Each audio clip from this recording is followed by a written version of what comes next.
Bruno Tshibala éclaircit ce jeudi 20 avril 2021 l'opinion sur les dossiers concernant les salaires, primes et autres avantages légaux des conseillers et chargés de titre de la primature lors de son mandat du Premier ministre.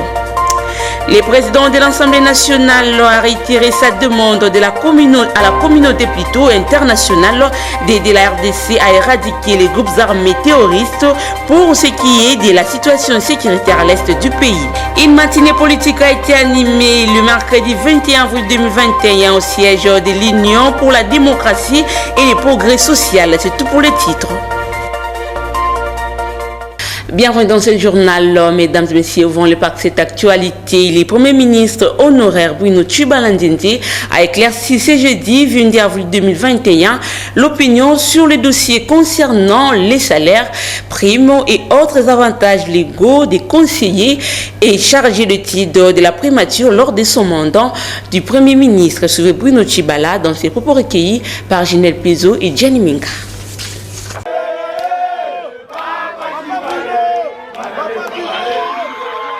Depuis le 20 mai 2019, jour où j'ai présenté ma démission, après avoir dirigé le gouvernement de salut public, qui a accompli les principales missions qui lui étaient confiées sous ma direction, je me suis imposé une ligne de conduite, à savoir le silence. J'observe ce silence jusqu'à nouvel ordre. Lorsqu'arrivera le moment où je me déciderai de le briser et de reprendre l'ensemble de mes activités en tant que président de parti, en tant qu'acteur politique, vous aurez le loisir de revenir en ces lieux du socialisme, parce que vous avez vu les noms que porte ce siège, c'est Solferino. J'aurai ainsi l'occasion de vous parler et de dire ce que je pense sur la marche, sur notre chère patrie. Mais pour l'heure, je suis ravi de constater que vous êtes venus nombreux à l'appel du cabinet pour vous abreuver de la vérité. Dans tout ce que les hommes peuvent faire, ils doivent privilégier la manifestation de la vérité. Le contraire de la vérité, c'est le mensonge. Et puis le président de la République, Félix Antoine Tshisekedi Tshilombo, a eu un tête-à-tête avec son homologue du Kenya le mercredi 21 avril 2021 à Kinshasa. Le chef d'État congolais a pris l'engagement d'éradiquer totalement l'insécurité dans la partie est du pays. Reportage. Commandement.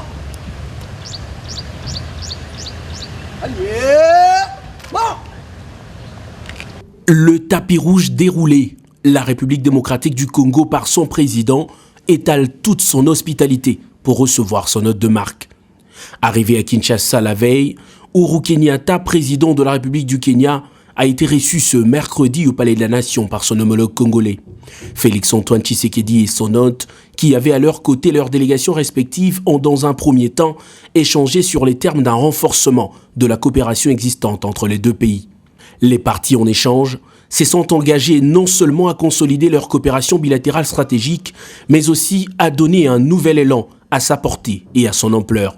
Uhuru Kenyatta et Félix Antoine Tshisekedi se sont ensuite retirés pour un tête-à-tête au cours duquel ils ont mis l'accent sur l'expansion de la coopération bilatérale et le commerce, ce qui explique la signature de 4 instruments bilatéraux de coopération, notamment un accord général de coopération, un autre accord de coopération en matière de sécurité, un 3e accord de coopération en matière de défense et un tout dernier sur la gestion du fret maritime. Des accords qui, selon Uhuru Kenyatta, seront soutenus par une série d'actions. Toujours dans le cadre de renforcer les relations entre nos deux pays, le Kenya s'engage à ouvrir un consulat général à Goma ainsi qu'un consulat honoraire à Lubumbashi, toujours dans le cadre de renforcer nos relations entre nos deux pays.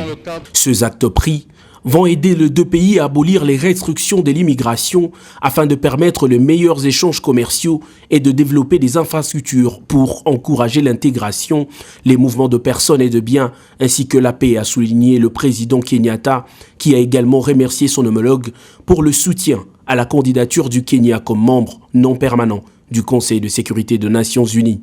Les deux chefs d'État ont également noté avec inquiétude au cours de leur discussion le fléau du terrorisme et de l'extrémisme qui continue de se manifester sur tous les continents.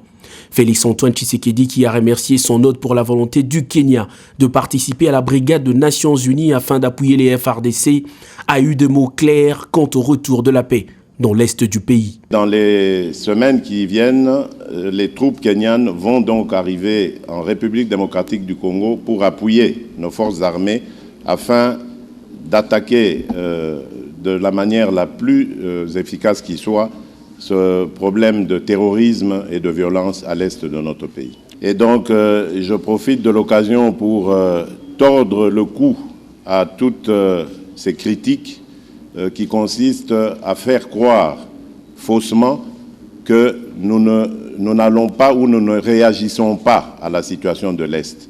Je demande à tous de bien se tenir parce que notre riposte sera impitoyable et jusqu'à l'éradication totale de cette violence à l'Est.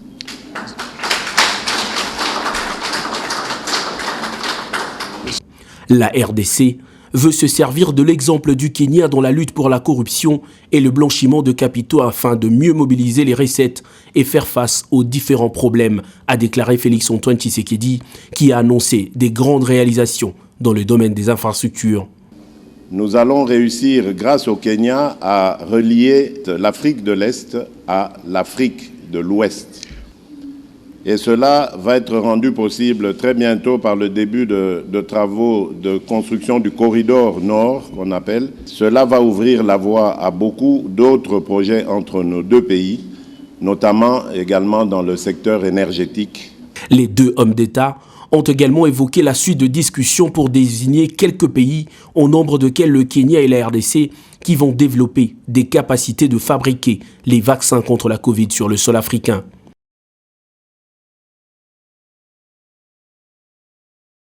Je l'ai annoncé dans le titre, pour ce qui est de la situation sécuritaire à l'est du pays, Mbosoko Diapwanga a réitéré sa demande à la communauté internationale d'aider la République démocratique du Congo à éradiquer les groupes armés terroristes étrangers et locaux qui continuent à s'aimer la teneur sur le territoire congolais. Suivez.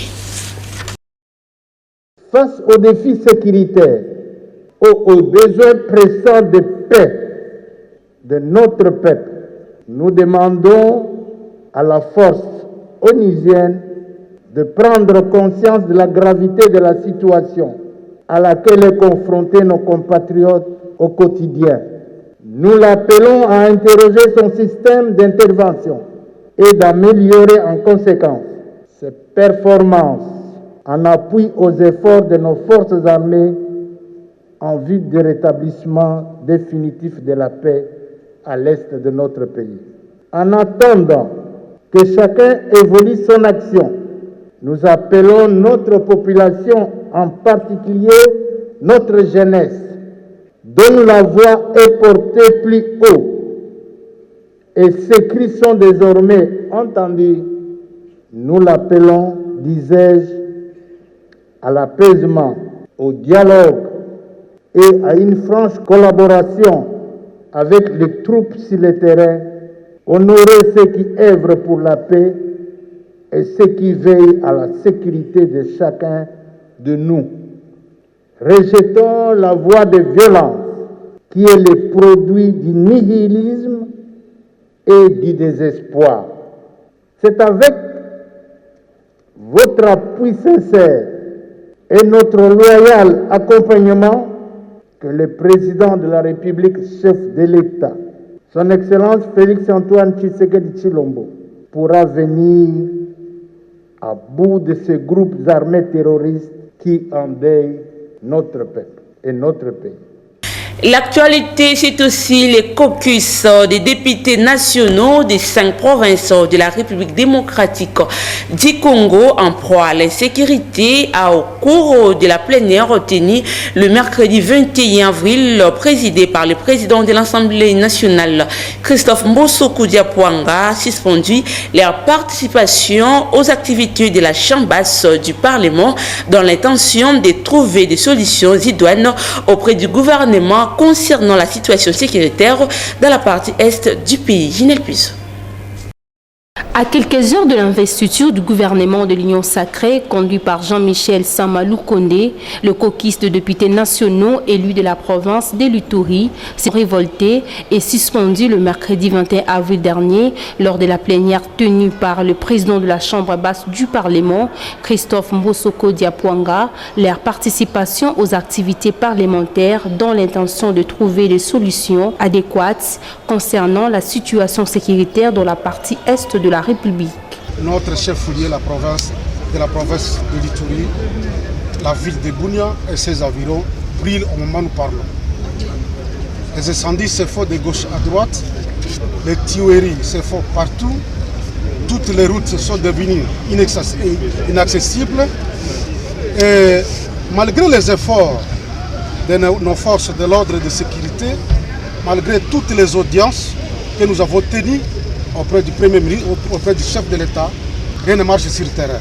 Pour joindre leur voix à celle de ces derniers, les députés nationaux du Haut-Katanga, du Nord et Sud Kivu, ainsi que ceux du Bazouélé, ont dans la foulée quitté l'hémicycle par solidarité avec les populations meurtries de l'Est du pays. Dans toutes nos provinces, il y a plus d'une semaine, 10 villages ont été brûlés. C'est pour dire que toutes les fois qu'on brûle ces villages, il y a des gens qui sont tués, il y a des populations qui fuient. On est à plus de 300 villages qui ont été brûlés et les populations sont en errance. Nous en avons parlé, je crois que vous avez suivi certaines présentations, mais ça devient comme une habitude, on nous considère comme des pleurnichards. Mais c'est des populations, c'est des vies humaines qui périssent. En fait, aujourd'hui, c'est un signal fort, c'est un ras-le-bol pour dire à quoi ça sert de continuer à voter les lois pendant que les populations sont en train d'être décimées. Que fait le gouvernement? Nous avons souvent l'impression que les tueries, le carnage qui se passe à l'est du pays ne fait pas partie des priorités des institutions de Kinshasa. Ici, on vit comme si de rien n'était. C'est devenu une habitude qu'on tue 10 personnes, 5 personnes, 30 personnes. Et je pense qu'avec le fait que les députés, toutes tendances confondues, je vais insister. Il y a ici les députés des l'Union sacrée, moi je suis de l'opposition, mais des provinces de l'Est de manière particulière. C'est dire, exprimer aux autorités du pays qu'elles doivent faire attention aux problèmes qui se passent à l'Est. Il faut noter que ce député disent répondre le chemin du Parlement que si le gouvernement trouve des solutions idoines à leurs revendications. Dans une déclaration rendue publique par la plateforme de confession religieuse de la RDC, le mercredi 21 avril 2021 à Kinshasa, le secrétaire général de la CENCO encourage les députés nationaux à traiter la question relative à la loi Lutundula avec beaucoup de sincérité en tenant compte des aspirations de la population et demande par la même occasion la dépolitisation de la CENI. Suivez la Bédounassé Cholé au micro de Ginelle Puzo une fois de plus. Déclaration de la plateforme des confessions religieuses sur la loi organique de la CENI. La plateforme des confessions religieuses suit avec beaucoup d'intérêt les échanges commencés au niveau de l'Assemblée nationale sur la proposition de loi du député Christophe Lutundula relatif à l'organisation de la CENI. Nous encourageons les députés nationaux à traiter ces dossiers avec beaucoup de sérieux, en tenant compte des attentes de la population exprimées plusieurs fois par différentes organisations de la société civile et à conclure dans le meilleur délai afin de permettre aux composantes de finaliser le processus de désignation des membres du bureau de la CENI. C'est une occasion propice pour nous de rappeler que la finalité des réformes attendues d'urgence dans ces domaines, c'est de renforcer les mécanismes légaux susceptibles de garantir l'indépendance, la neutralité, l'impartialité de la CENI, de façon à rassurer tous les compétiteurs électoraux de la crédibilité des élections de 2023. Pour y parvenir, l'enjeu majeur reste la minimalisation de l'influence politique sur la centrale électorale. Ce qui est revenu dans les rapports de la quasi-totalité des composantes de la société civile qui ont abordé la question des réformes électorales en termes de dépolitisation de la CENI. C'est ce qu'a bien perçu le chef de l'État, le président Félix Antoine Tshisekedi Tshilombo, qui, dans l'esprit du consensus de Sun City, a fermement promis d'œuvrer en faveur d'une CENI tenue par la société civile.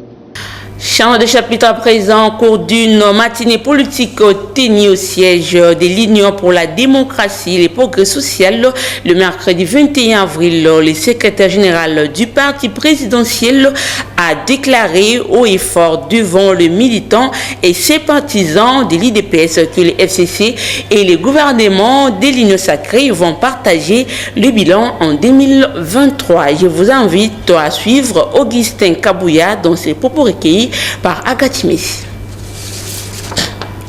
Batu bako jugé IDPS après 2023 tango mokonzi mboka azosa la deuxième mandat puisque wana tokoza la majoritaire na parlement. Il faut makambo wana to banda ko expliquer bino yango. Des premières années, nous avons géré avec l'FCC ensemble. Bisona est aux aba comptable. 3 dernières années, puisque Panabiso Makambo glissement et Gozalate. Tokozala ba comptable na batu oy, naza ko yebisa bino ngolelo. Tokozala ba comptable na bande ko ensemble ya président Katumbi. Tokozala ba comptable na bande ko MLC ya président Jean-Pierre Mbemba. Tokozala ba comptable na bande ko ya président Bahati. Tokozala ba comptable na bandeko oya président Vital Kamerhe. C'est-à-dire que gestion au Tozanango ya premier mandat ya son excellence Félix Tshisekedi a partagé pouvoir na bandeko nyonso wana. Ça ne sert à rien ba bandako sabino que oh non, tu échoué. Non, dit ou échoué na place nini. Ou échoué na place nini puisque oh ce n'est pas ce que le peuple attendait de l'UDPS. Oh dit ce qui est là, au pays, dans le ministère Songolo, le ministère de Songolo, il y a des personnes. Ce qui est dans le Parlement, il y a des personnes. Ce qui est dans le Sénat, il y a des personnes. D'ailleurs, dans le Sénat, tout ça, bon, on veut nous dire quoi? Banda lelo mutua boucher mato inabinote na ba discours démagogique nenge bato alopoto balobaka ke oh non, l'IDPS a détruit le pays, l'IDPS n'a pas encore mis en place sa politique pour ce pays. D'un sujet à un autre, Philippe Grandi, au commissaire des Nations Unies pour les réfugiés, a été reçu ce jeudi 22 avril 2021 par le Premier ministre sortant, Sylvestre Ilunkamba. Ces derniers ont échangé sur la situation humanitaire des réfugiés en République démocratique du Congo. Suivez. Donc c'est ma deuxième visite en République démocratique du Congo en tant que haut-commissaire des Nations Unies pour les réfugiés. Bien sûr, nous avons parlé avec le Premier ministre de la longue histoire que nous partageons.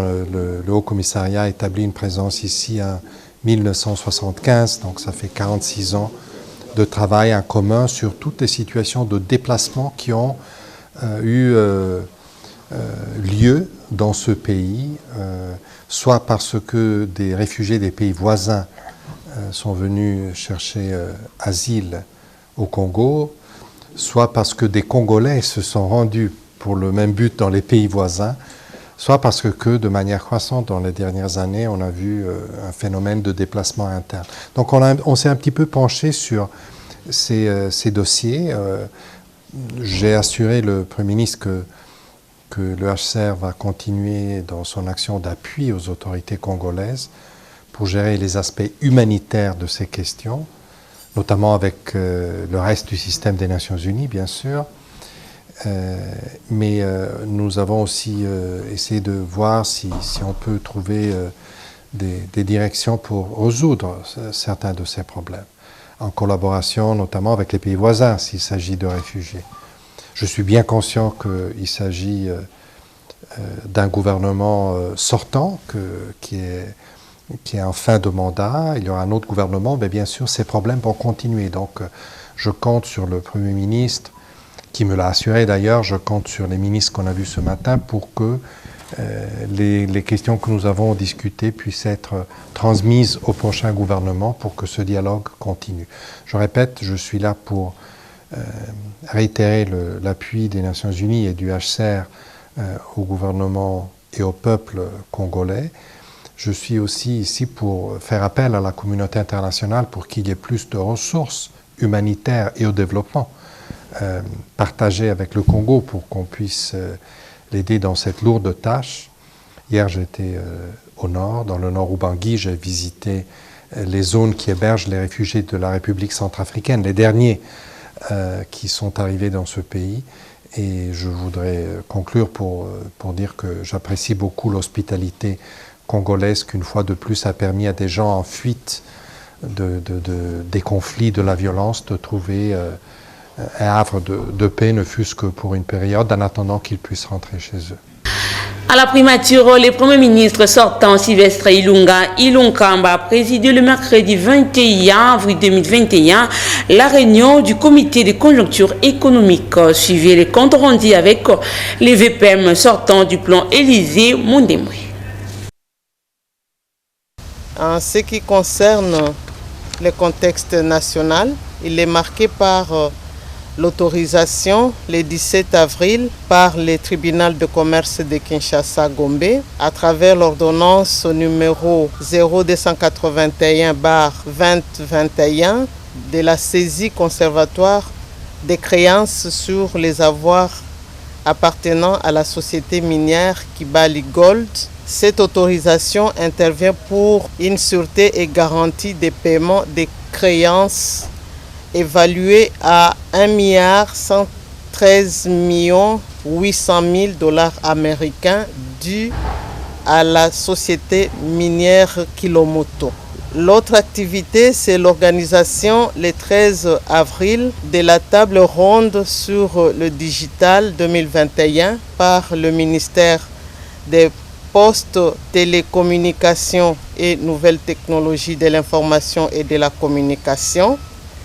Cette table ronde a notamment porté sur les enjeux et les défis pour transiter vers l'économie numérique, sur les critères de priorisation des orientations du projet de mise en œuvre du numéro d'identification nationale pour les opérateurs de ces secteurs et enfin pour la maximisation des recettes à travers le numérique.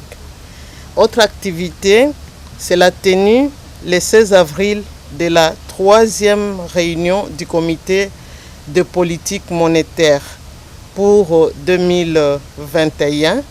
À cette occasion, la Banque centrale du Congo a décidé notamment de baisser son taux directeur de 5 points de pourcentage, soit à 10,5%, afin de réduire la marge de positivité entre le taux directeur de 15,5% et le taux d'inflation de 4,6%, et de baisser la charge financière des banques commerciales qui se refinancent auprès de la Banque centrale.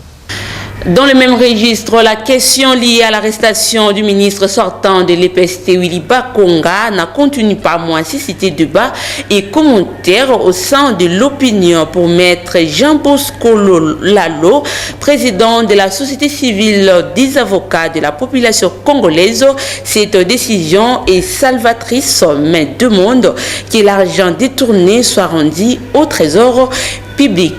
Pour cette fin, maître Jean Bosco Lalo est dans ses propos recueillis par Copain Koutoumissa.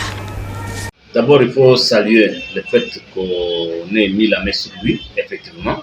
Et lorsqu'on parle de 2 millions de dollars, c'est facile à dire, mais lorsque nous voyons les espèces, c'est beaucoup d'argent.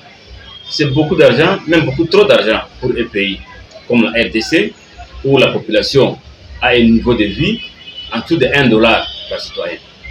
Mais en même temps, il y a des inquiétudes. Depuis qu'on a commencé à traquer les présumés détourneurs ou même des détourneurs condamnés, il y a déjà plusieurs personnes qui ont été interpellées. Et de ces personnes interpellées, on ne nous a jamais dit combien d'argent a été effectivement retourné dans la caisse de l'État. Même dans les procès de 100 jours, on ne dit pas combien d'argent a été récupéré et est entré dans la caisse de l'État. Il y a même le patron de Sofecas qui a fait été condamné, mais qu'on a réussi à faire partir. Je ne dis pas on a réussi à le faire évader. Il était à liberté provisoire et il s'est enfui en fait de pour les ronds. Voilà qu'aujourd'hui c'est le ministre et on a suivi beaucoup d'autres interpellations. Pour nous, ces interpellations-là, ces poursuites-là, même l'IGF n'aura de pacte que lorsque toutes ces opérations-là va influencer les quotidiens des Congolais. Dans les quotidiens, on ne sent rien du tout. On ne sent rien comme changement à terme d'évolution des quotidiens de vie des gens. Le prix des denrées au marché est en train de galoper. Et même le bas peuple s'en plaît. Et on ne sait pas qu'est-ce que le site de l'État est en train d'envisager pour stopper cette flambée des prix des denrées de première nécessité. Dans les Haut-Katanga, les filles sont souvent victimes de mariages précoces, raison pour laquelle une campagne a été lancée par l'ambassadrice de l'UNICEF, Céline Banza, à Lubumbashi, au lycée Twindeleye, question de sensibiliser le jeune sur les violences basées sur le genre. Les détails avec Copain Koutoumissa. Le lycée Twendeleyo, cadre choisi pour ces forums avec les élèves autour du thème « Pour chaque enfant, non aux discriminations basées sur le genre, oui à l'autonomisation socio-économique des jeunes filles ». Céline Banza, ambassadrice nationale de l'UNICEF pour les droits des enfants, a entretenu les élèves du lycée Twendeleyo sur leur capacité à devenir autonomes dans un monde où les violences de tout genre et discrimination battent son plein. Mon corps, chanté par l'artiste Céline Banza avant de partager son expérience personnelle. Un exemple plus illustratif qui a tout de suite suscité de l'intérêt auprès de ces jeunes filles qui n'ont pas hésité de poser toutes sortes de questions. J'ai peut-être une histoire similaire avec les personnes visées dans cette campagne. J'ai envie de réveiller, en fait. Je veux que les filles, les mamans se remettent en question. C'est vraiment un problème culturel qui s'est transmis depuis des années et pour le comprendre, il faut d'abord accepter qu'on veut. Si on veut le changement, on peut. Le chef de bureau UNICEF au Katanga a encouragé les élèves à se concentrer sur leurs études. Pour Jérôme Kouachi, beaucoup de jeunes filles du Haut-Katanga sont amenées à vivre une vie conjugale puisqu'ayant déjà une grossesse à bas âge. Il faut donc travailler pour renverser la tendance. L'occasion a été donnée pour l'UNICEF et ses partenaires de récompenser les élèves gagnantes du concours des dictées organisées et aussi les jeunes reporters de YouReport.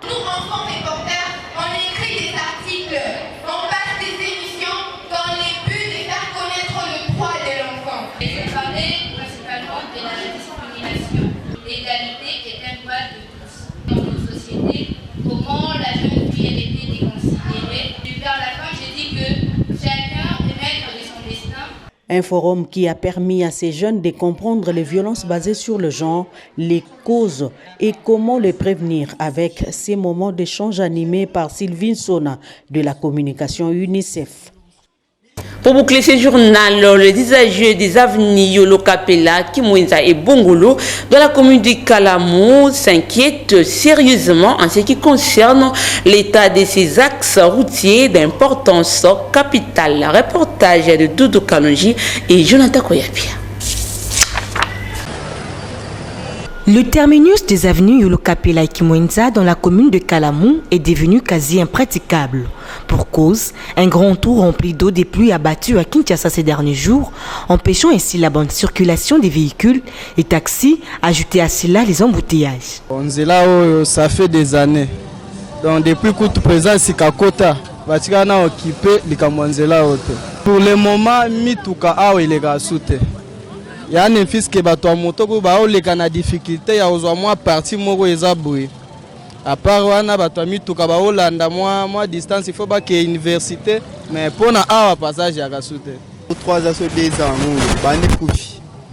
Bazo ki PPT balikana na bango ba beta pe kara donc et l'autre côté donc bande kufia. Tandis que awa eza base mobima nzela nyonso eketi awa so mati tout droit bo ke elenge sa ba mariano ko bimati ba bandal nzela o so mati bo victoire. Donc o eza base mobimba. Situation similaire au niveau de l'avenue Bongolo dans son tronçon compris entre le rond-point Yolo Médical et l'université Simon Kimbangu. Ici, pas facile aux automobilistes et des motocyclistes de circuler librement. Nazomona pas mingi parce que omoni nzela oyo toza sona Kinshasa te. Pour communauté province pour beauté. Donc ils ont soli mingi pour mboka na biso. Tellement que député pour mboka na biso alekaka awa. Ministre alekaka awa, ba sénateur, ba chef de quartier, diri balekaka awa. Mais comment bako ko bongisa nzela wote? Donc ba taxe so bazwaka mituka ya ba moto ya ba nini esaka musalana. Tozo sepela kuto no basala nzela. Tala na to utaka Pascal ngana sala kana victoire na bandal. Mais minute yo papa pona okoma wa donc tozo mona boy passi. Okoma na musala pe mama mukolo musala azo benga ernino yowe mais nzela kufi na koyandenge nini. Tozo koma na musala 19h et 21h 22h. Tozo sepela o gouvernement ya Sikebimi basala musala nzela o ebonga papa. Face à cette situation, les autorités ayant dans leurs attributions ces secteurs doivent prendre ces problèmes au sérieux, sinon Kinshasa risque d'être enclavé.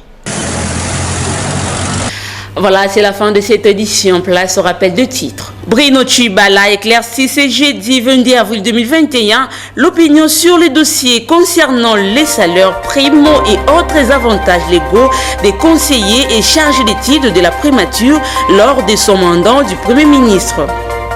Le président de l'Assemblée nationale a réitéré sa demande à la communauté internationale d'aider la RDC à éradiquer les groupes armés terroristes pour ce qui est de la situation sécuritaire à l'est du pays. Une matinée politique a été animée le mercredi 21 avril au siège de l'Union pour la démocratie et le progrès social. Fin complètement de cette édition. Merci à Junior Twindili pour la chefferie sous la supervision technique de Guilhem Mayamba et Laetitia Maluta. Merci à vous aussi de nous avoir suivis et bonnes conditions de programme sur la chaîne éducative. Au revoir.